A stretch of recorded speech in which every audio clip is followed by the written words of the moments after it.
Donnie, gusto ba ng perfect relationship? I don't need perfect.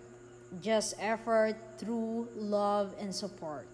There's no such thing as a perfect relationship. Nagiging perfecto lang ang isang relasyon kapag ang dalawang tao ay totoo sa isa't isa. Walang sekreto na tinatago, nag-aaway pero walang call out na maghiwalay na lang kayo. Napaka-immature lang isipin na sa konting away lang nakikipag-break na yung isa. Hindi yun ang punto. Ayusin nyo kung ano ang nagiging problema nyo. Again, I don't need a perfect relationship. I just need someone who won't give up on me. Pero salamat sa Diyos, nakita ko yung perfect girl sa buhay ko.